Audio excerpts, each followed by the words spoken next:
राष्ट्रिय स्वतन्त्र पार्टीका सभापति रविलामी छानेले बल्ल बोली सरकार विरुद्ध बालेन शाहलाई गरे फुल सपोर्ट। ग्रेटर नेपालको गरे प्रशंसा। धरानका मेयर हर्क साम्पाङको ठूलो कदम। कसैसँग नडराउने बाचा। जनताको पक्षमा सधैँ काम गर्ने। प्रचण्डको सरकार के साँच्चीकै ढल्दैछ त? यदि ढल्दैछ भने एमाले र कंग्रेस पक्षका नेताहरू के भन्छन्? यसबारे पुरै जानकारी। नेताहरूलाई बालेन शाहले भने वर्षभरि नै धान रोपे भारतको गुलाम हुनु पर्दैन थियो। ललिता निवास प्रकरण। बाटबटेनीका सञ्चालक गुरुङ सहित 3 आरोपी अस्पतालमा।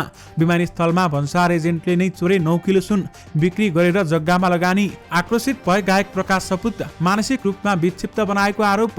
भन्छन् म अहिले धेरै नराम्रो अवस्थामा छु। एसईको नतिजा प्रकाशन कहिले हुन्छ र साथमा ग्रेडिङ पद्धति बारेमा के भइरहेको छ यसबारे महत्त्वपूर्ण जानकारी। ट्रायलमा 70% लागू भएपछि पास हुने 10%ले बढे। पोखरा विमानस्थलबाट अन्तर्राष्ट्रिय उडान बारेमा प्रधानमन्त्री प्रचण्ड भन्छन् छिट्टै ब्रेक थ्रु नै हुनेवाला छ। आइतबार देशभरका न्यायालयका कर्मचारीको आन्दोलन। काठमाडौँ महानगरपालिकाले खुला मञ्चबाट हटाए कंग्रेस संरचना। काठमाडौँ महानगरपालिकाका मेयर बालेन शाहले लिए कडा कदम। आयल निगमका पूर्व कार्यकारी निर्देशक खड्का भ्रष्टाचार मुद्दामा दोषी ठहर। के हुन्छ कारबाही यसबारे महत्त्वपूर्ण जानकारी। अवरुद्ध भएको 24 घण्टापछि खुले मुगलिन नारायणगढ सडक खण्ड। सडक खुलाउन रविलामी छानेले गरे ठूलो सहयोग। ललिता निवास प्रकरणमा 3 जनालाई पक्राउ गर्नुको आधार र कारण पेश गर्न सर्वोच्च अदालतको आदेश। रविलामी छानेले केपी ओलीसँग किन मागे सहयोग? केमा प्रतिबन्ध लगाउन कुराकानी भयो यसबारे महत्त्वपूर्ण जानकारी। बयानका लागि बोलाएर यातना दिएको भन्दै धनुषा प्रहरी विरुद्ध किटानी जाहेरी। भारतसँगको ऊर्जा सहकार्यलाई नकारात्मक ढङ्गले हेरिनुहुन्न।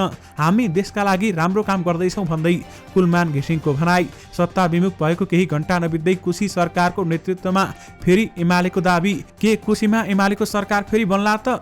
जिल्ला प्रवेश गर्न रोक लगाउने कुरा सही हुँदैन भन्दै सञ्चार मन्त्री रेखा शर्माले भनिन्। पढेर विदेश जानुभन्दा यही अवसर छ। नेपालमा नि बसेर काम गर्न सकिन्छ भन्दै नेकपा एमालेका अध्यक्ष केपी ओलीको भनाई। सरकारलाई दिएको समर्थन फिर्ता लिने तयारीमा जनमत पार्टी। सीके राउतले पोखे कडा आक्रोश। हेटौँडा बस दुर्घटना अपडेट। 52 जना घाइते, 1 को अवस्था गम्भीर। निगमका तत्कालीन महानिर्देशक गोपाल खड्काको सबै सम्पत्ति जफत गर्न आदेश। यसबारे पुरै जानकारी पनि आजकै भिडियोमा। दर्शक महानुभावहरू नमस्कार। स्मार्ट खबरको न्युज अपडेटमा यहाँहरूलाई हार्दिक स्वागत छ। म आर्यन न्युपानी। सदाको दिन जस्तै आजका पनि मुख्य समाचारहरू लिएर तपाईहरु माझ उपस्थित भइसकेका छौं। हाम्रो मेहनतका लागि यो भिडियोमा एउटा लाइक गरी भिडियोलाई सक्दो शेयर गर्न भने नबिर्सिनुहोला। त्यसैगरी सत्य तथ्य खबर अपडेटका लागि हाम्रो युट्युब च्यानललाई अहिलेसम्म सब्स्क्राइब गर्नुभएको छैन भने कृपया सब्स्क्राइब गर्नुहोस् अनि नजिकै आउने बेल आइकनलाई क्लिक गर्नुहोला। कहाँबाट हेर्दै हुनुहुन्छ अनि के कस्तो लाग्दैछ आफ्ना कुराहरू तलको कमेन्ट बक्समा कमेन्ट गर्नुहोला। आउनुहोस् दर्शक महानुभावहरू आजका मुख्य समाचार सुरु गरौं बालेन शाहको प्रसंगबाट। काठमाडौँ महानगरका मेयर बालेन शाहले राजनीतिक दलका नेताहरूलाई फेरि भारतको गुलाम भएको संज्ञा दिएका छन्। सामाजिक सञ्जालमा बालेनले नेताहरूलाई वर्षभरि धान रोपे भारतीय गुलाम हुनु नपर्ने बताएका छन्। उनले लेखेका छन् नेताजीहरूले यसरी नै वर्षभरि धान रोपिदिनु भयो भने तपाईहरू भारतको गुलाम हुनु पर्दैन। बालेनले सामाजिक सञ्जाल मार्फत बेला बेलामा नेताहरूलाई विभिन्न आरोप लगाउँदै आएका छन्। आज धान दिवसको अवसर पारेर एमाले अध्यक्ष केपी शर्मा ओली, रासोपाका सभापति रविलामी छाने सहित विभिन्न राजनीतिक दलका नेताहरू किसानहरूको खेतमा गएर धान रोपेका थिए। दर्शक महानुभावहरू काठमाडौँ महानगरपालिकाका मेयर बालेन शाहले भने पछिल्लो समय देशलाई अगाडि पुर्याउने काम कुराहरूको विरोध गरिरहेका छन् र साथमा त्यस पक्षमा नेताहरू भने नबोलेका कारण बालेन शाह आक्रोशित देखिन्छन्। देशको विरुद्धमा कसैले बोल्छ भने त्यसको विरोध हामीले गर्नुपर्छ भन्दै बालेन शाहले बताउँदै आएका छन् र साथमा बालेनले नेताहरूलाई धान रोप्ने प्रसङ्गमा भनेका छन् यसरी नै वर्षभरि देशको सेवा अथवा जनताको काम गर्ने हो भने भारतको गुलाम अथवा चाकरी गर्नु पर्दैन थियो भन्दै उहाँले बताउनु भएको हो। दर्शक महानुभावहरू नेपालका विभिन्न नेताहरूले अहिले भारतको पक्षमा बोल्ने नगरेको देखिन्छ, किनभने भारतसँग कुनै पनि सम्बन्ध वा कुनै पनि कारणले बाहिर आउन नसकेको विभिन्न नेताहरू बताउँछन्। यद्यपि यसबारेमा बालेन शाहले भने खरो रूपमा प्रस्तुत हुँदै आएका छन्। दर्शक महानुभावहरू राष्ट्रिय स्वतन्त्र पार्टीका सभापति रविलामी छानेले पनि बल्ल बोल्न थालेका छन्। सरकारको विरोध समेत गर्न थालेका छन् भने सरकारले के कस्ता कामहरू गर्नुपर्छ यसबारेमा पनि उहाँले बोल्न थाल्नु भएको छ। दर्शक महानुभावहरू राष्ट्रिय स्वतन्त्र पार्टीका सभापति रविलामी छानेले बालेन शाहलाई साथ दिएका छन्।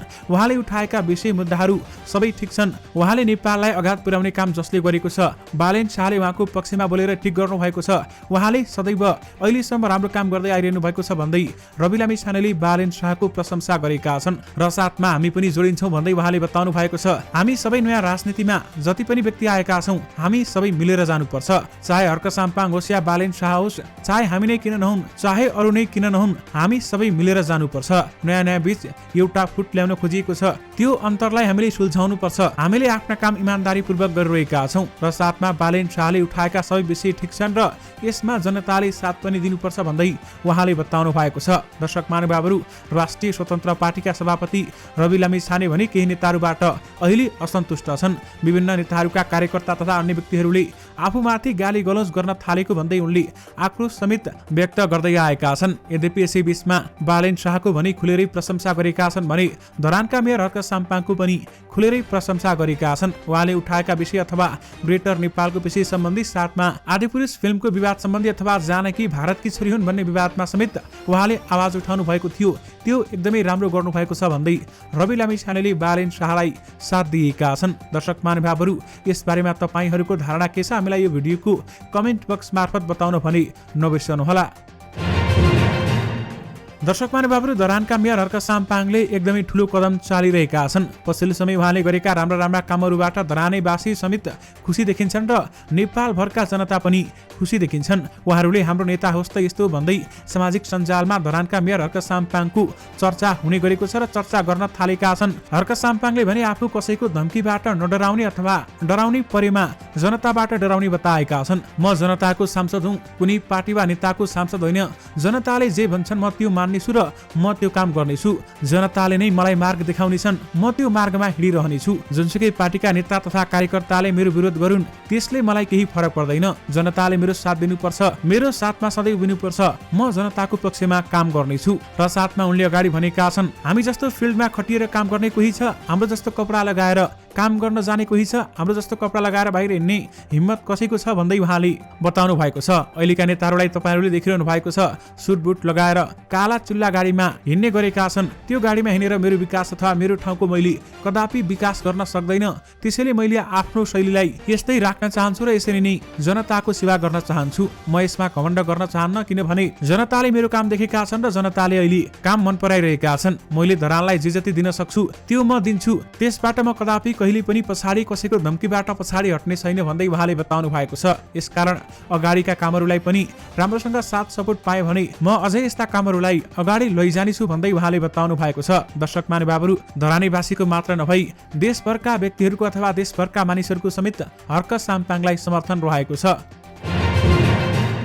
दर्शक महानुभावहरू, के प्रचण्डको सरकार ढल्न लागेको हो त? आउनुहोस् तपाईँहरूलाई यसबारेमा जानकारी गराउँ। दर्शक महानुभावहरू, पछिल्लो समय सामाजिक सञ्जालमा प्रचण्डको सरकार ढल्न लागेका समाचारहरू आइरहेका छन् र साथमा सामाजिक सञ्जालमा प्रचण्डको सरकार ढल्नै पर्ने कुराहरू समेत केही नेताहरूले राखिरहेका छन्। दर्शक महानुभावहरू, अहिले हल्ला के पनि चलिरहेको छ भने एमाले र कङ्ग्रेस बीच नयाँ सरकार बनाउने कुरा भइरहेको छ। यस्ता हल्लाहरू बाहिर आइरहेका छन् र यसैबीच कङ्ग्रेसका नेता गगन थापाले समेत प्रश्न पारिसकेका छन्, यदि हामीसँग कोअपरेट गरिएन, हामीले भने जस्तो काम गरिन भने हामी नयाँ सरकार बनाउन पनि सक्छौँ, नयाँ सरकार बनाउन हामी पछि हट्ने छैनौँ भन्दै कङ्ग्रेसका महामन्त्री गगन थापाले भनिसकेका छन्। दर्शक महानुभावहरू, यसकारण अहिले प्रचण्ड डराएका छन्। केही दिनलाई सरकार बचे तापनि पछि ढल्न सक्ने सम्भावना पनि छ, किनभने बजेट समेत प्रतिनिधि सभा अथवा संसदबाट पारित भइसकेको छ। प्रचण्डको सरकार ढल्न सक्ने नेताहरूले अनुमान गरेका छन्। दर्शक महानुभावहरू, एमाले र कङ्ग्रेसका केही नेताहरूबीच यसबारेमा कुराकानी भएको अथवा छलफल भएको समेत बाहिर आएको छ। यसबारेमा सत्य तथ्य के हो र साथमा यसबारेमा थप अपडेट आएमा तपाईँहरूमा पक्कै पनि लिएर आउने नै छौँ।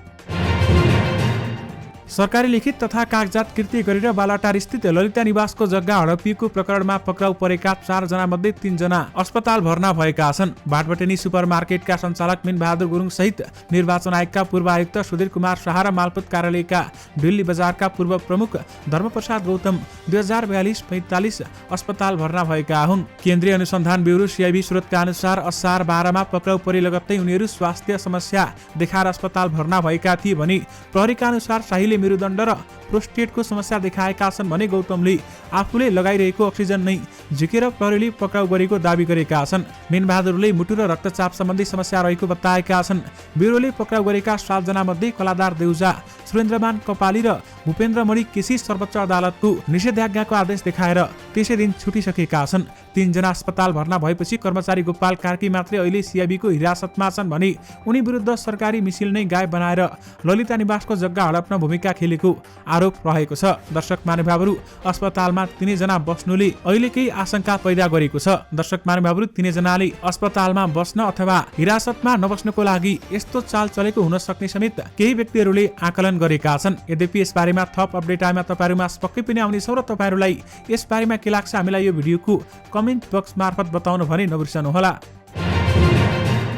दर्शक महानुभावहरू, गायक प्रकाश सपुत केही समयदेखि विक्षिप्त देखिएका छन्। प्रकाश सपुत अहिले ठूलो समस्यामा छन् र उनले आफू अहिले ठूलो समस्यामा रहेको बताउँदै आएका छन्। केही समय अगाडि गायक प्रकाश सपुत माथि रोमानिया कन्सर्टमा एक नेपाली युवकले बोतल प्रहार गरेका थिए भने यो घटनाको निकै आलोचना भयो। पछि ती युवकले खुट्टा ढोगेरै माफी मागे भने सपुतले पनि माफी दिए। त्यहाँको प्रहरी मौजुरी पनि सपुतकै आग्रहमा फिर्ता लिइयो। क्यान बियरको बोतल प्रहारको उक्त घटनाले विश्वभरका नेपाली समुदायमा चर्चा समेत पायो। यो घटनाको केही दिनमै गायक प्रकाश सपुतले उक्त घटना र त्यसले पारेको असर बारेमा औपचारिक प्रतिक्रिया दिएका छन्। उक्त घटनाले आफ्नो मनमा गहिरो चोट पुगेको भन्दै सपुतले अहिले मानसिक रूपमा आफू विक्षिप्त भएको बताएका छन्। फेसबुकमा स्टाटस लेख्दै उनले मानिसलाई मनोरञ्जन प्रदान गर्न, प्रेम र खुसी बाँड्न कुनै पनि विचार वचन र बोतलको प्रहारले रोक्न नसक्ने बताएका छन्। यसबाट डराउनेवाला छैनौँ र हामी यस विरुद्ध लड्नेछौँ र साथमा उहाँले त्यस्तो काम गर्नुभएको छ, उहाँलाई माफी दिइसकेका छौँ। यद्यपि यस्तो अवस्था कसैले पनि भोग्नु नपरोस्, जीवनमा आइपर्ने यस्ता घटना किस्सा बढ्दै सुन्दै पनि आएको छु र साथमा यस्ता घटनाहरूलाई पछि पार्दै अगाडि बढ्नेछु। यद्यपि अहिले भने म विक्षिप्त भएको छु। एउटा कलाकारमाथि यसरी आक्रमण गर्नु कदापि पनि राम्रो होइन, यो एकदमै डरलाग्दो छ भन्दै उहाँले बताउनु भएको छ। दर्शक महानुभावहरू, प्रकाश सपुतको सपोर्टमा सामाजिक सञ्जालमा दर्शकहरू उत्रिएका छन् र सबै व्यक्तिले प्रकाश सपुतलाई सपोर्ट गरेका छन्। यस्ता घटना आइपर्छन्, यसबारेमा धेरै चिन्ता नलिनु भन्दै प्रकाश सपुतलाई जनताले समेत मोटिभेट गराउन खोजेका छन्। यसबारेमा प्रकाश सपुतले सबैलाई धन्यवाद समेत दिएका छन् जसले घटना बारेमा आफ्नो चासो राख्नुभयो। उहाँहरूलाई धेरै धेरै धन्यवाद र यस्ता घटना अब कहीँ पनि नघटुन् भन्ने हाम्रो चाहना छ भन्दै उहाँले बताउनु भयो। दर्शक महानुभावहरू, यसैको नतिजा कहिले प्रकाशन हुँदैछ त? आउनुहोस् तपाईहरुलाई यसबारेमा जानकारी गराउँ। राष्ट्रिय परीक्षा बोर्डले माध्यमिक शिक्षा परीक्षा एसईको नतिजा प्रकाशनको काम अन्तिम चरणमा पुगाएको छ। अब केही समयपछि यसको नतिजा समेत आउन सक्ने बताइएको छ। यद्यपि अहिलेसम्म पनि ग्रेडिङ पद्धति बारेमा अझै अन्यल कायमै रहेको छ। 2079 सालको एसई नतिजा यही असार तेस्रो साताभित्र प्रकाशित गर्ने बोर्डको लक्ष्य रहे पनि कुन ग्रेडिङ पद्धतिबाट नतिजा प्रकाशन गर्ने भन्ने अहिलेसम्म टुङ्गो लागेको छैन। बोर्ड परीक्षा नियन्त्रण कार्यालय कक्षा 10 का परीक्षा नियन्त्रक विष्णु नारायण श्रेष्ठले असार नकट्ने तर सकेसम्म तेस्रो साताभित्रमा नतिजा सार्वजनिक गर्ने लक्ष्य राखेको बताउनु भएको छ। विशेष गरी असार तेस्रो हप्तासम्ममा एसईको नतिजा आउने भएको छ। त्रिभुवन अन्तर्राष्ट्रिय विमानस्थलबाट विद्युतीय चुरोट ई सिगरेट भित्र लुकाएर तस्करी भएको सुन भन्सार एजेन्टकै मिलोमतोमा चोरी भएको भेटिएको छ। भन्सार एजेन्ट दिनेश बस्नेतले त्रिभुवन अन्तर्राष्ट्रिय विमानस्थलमा भन्सार कार्यालयका नायब सुब्बा रेवन्त खड्कासँग मिलेर झण्डै 9 किलो सुन चोरी गरेर बिक्री गरेको केन्द्रीय अनुसन्धान ब्युरो सिआइबीको अनुसन्धानका क्रममा खुलेको छ। ब्युरोका अनुसार 10 पुस 2079 मा चीनबाट आएको भेप्स नियमित जाँचका क्रममा बिहान 9:10 बजे बरामद भएको थियो। 73 प्याकेटमा भएको 730 पिस भेप्स भन्सार कार्यालयले बरामद गरेको थियो। यद्यपि विमानस्थलमा भन्सार एजेन्टले नै 9 किलो सुन चोरीको बताइएको छ भने बिक्री गरेर जग्गामा लगानी गरेको समेत बताइएको छ। सवारी चालक अनुमति पत्र लाइसेन्सका लागि लिने प्रयोगात्मक परीक्षा ट्रायलमा 70% ल्याउँदा पास हुने व्यवस्था लागू भएसँगै 2 पाङ्ग्रे गाडीको ट्रायल परीक्षा पास हुने 10%ले बढेका छन्। बागमती प्रदेश सरकारले गरेको निर्णय अनुसार काठमाडौँ उपत्यकाका 4वटै यातायात व्यवस्था कार्यालयले गएको फागुनदेखि ट्रायल दिँदा 70% आए पास हुने नियम लागू गरेका थिए। त्यसै सम्बन्धी ट्रायलमा 70% लागू भएपछि 10%ले पास हुने बढेका छन्।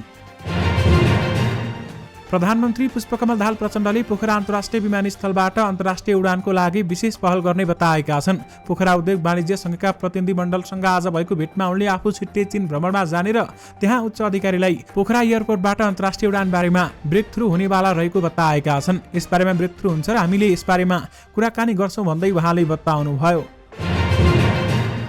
काठमाडौँ महानगरपालिकाका मेयर बालेन शाहले खुला मञ्चमा बनाएका कङ्क्रिट संरचना हटाएका छन्। दरबार हाइस्कुल बनाउने क्रममा चिनियाहरूले बनाएको कङ्क्रिट संरचना हटाइएको अकुपाई टुँडी खेलका अभियान विजय श्रेष्ठले जानकारी दिनुभएको छ भने उनका अनुसार एक सातादेखि खुला मञ्चका कङ्क्रिट संरचना हटाउने काम भइरहेको छ। खुला मञ्चको पश्चिमतिर भएको कङ्क्रिट संरचना सबै निकालिसक्यौं। उनले भने पूर्व भागमा भने बाँकी रहेको भोलिसम्ममा निकालिसक्छौं। भोलिदेखि कङ्क्रिट मुक्त खुला मञ्च हुनेछ।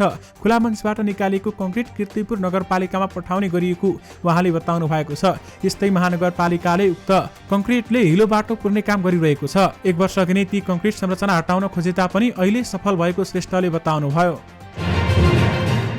विशेष अदालतले नेपाल आयल निगमका पूर्व कार्यकारी निर्देशक गोपाल बहादुर खड्कालाई भ्रष्टाचार मुद्दामा दोषी ठहर गर्दै कैद तथा जरिवाना सजाय सुनाएको छ। विशेष अदालतका अध्यक्ष श्रीकान्त पौडेल, शालिग्राम कोइराला र खुशी प्रसाद थारूको इजलासले शुक्रबार खड्कालाई 1 वर्ष 3 महिना कैद र 9,19,06,600 रुपियाँ बराबर बिगो र सोही बराबर जरिवाना हुने फैसला समेत सुनाइसकेको छ। विशेष अदालतका प्रवक्ता दिपेन्द्रनाथ योगीका अनुसार कैद र जरिवानाका साथै खड्काको नाममा रहेको घर जग्गा, बैंक मजदात, शेयर र अन्य सम्पत्ति समेत जफत हुने अदालतले फैसला सुनाएको छ। अख्तियार दुरुपयोग अनुसन्धान आयोगले खड्काले 18 करोड 66 लाख रुपियाँ बराबर अकुत सम्पत्ति आर्जन गरेको दाबी सहित 2075 पुस 23 गते विशेष अदालतमा भ्रष्टाचारको मुद्दा दायर गरिएको थियो। नारायणगढ मुगलिन सडक खण्डमा झरेको पहिरो पन्छाएपछि 27 घण्टापछि दुईतर्फी सञ्चालनमा आएको छ। मुगलिनबाट 2 किलोमिटर नारायणगढतर्फ निरन्तर पहिरो पन्छाएपछि नारायणगढ मुगलिन सडक खण्ड दुईतर्फ सञ्चालनमा आएको चितवन प्रहरी प्रवक्ता विजय राज पण्डितले जानकारी दिएका छन्। उनका अनुसार नारायणगढ अहिले सञ्चालनमा आइसकेको छ। दर्शक महानुभावहरू, चितवन स्थित रोड बिग्रिएपछि अथवा मुगलिन नारायणगढ सडक खण्ड बिग्रिएपछि रवि लामिछाने पनि त्यहाँ पुगेका थिए भने उनले त्यो पन्छाउन समेत मद्दत गरेका छन्। सर्वोच्च अदालतले ललिता निवास जग्गामा अनियमितता प्रकरणमा मुछिएका 3 जनालाई पक्राउ गर्नुको कारण पेश गर्न सरकारका नाममा आदेश जारी गरेको छ। न्यायाधीश डाक्टर कुमार चौडालको इजलासले उनीहरूलाई पक्राउ गरेको कारण र आधार पेश गर्न गृह मन्त्रालय, प्रहरी प्रधान कार्यालय र प्रहरीको केन्द्रीय अनुसन्धान ब्युरोको नाममा आदेश जारी गरेको हो। आफूलाई गैर कानुनी रूपमा थुनामा राखिएको भन्दै धर्मप्रसाद गौतम, सुधीर कुमार शाह र मेनबहादुर गुरुङ सर्वोच्च अदालत पुगेका थिए। आइतबार देशभरका न्यायालयमा कार्यरत कर्मचारीले आन्दोलन गर्ने भएका छन्। 13 असारमा जिल्ला अदालत ललितपुरमा नासु प्रेमिका तामाङलाई काम गरिरहेको अवस्थामा कानुन व्यवसायी अमिर लामिछानेले आक्रमण गरेको भन्दै विरोध स्वरूप देशभरिका कर्मचारीहरूले आन्दोलन स्वरूप 3.5 घण्टा काम रोक्ने तयारी गरेका हुन्। राष्ट्रिय स्वतन्त्र पार्टी रासपाका अध्यक्ष रवि लामिछानेले केरा र माछा आयातमा रोक लगाउनु पर्ने बताएका छन्। आन्तरिक उत्पादनको बजार उपयोग सुनिश्चित गर्नका लागि यी दुई वस्तु आयातमा रोक लगाउनु पर्ने भन्दै उनले पूर्व प्रधानमन्त्री एवं नेकपा एमालेका अध्यक्ष केपी शर्मा ओलीसँग आग्रह गरेका हुन्। चितवनको भरतपुर पुगेका दुवै नेताहरू भरतपुर विमानस्थलमा भेटिएका थिए र उक्त भेटमा यो कुराकानी गरिएको थियो।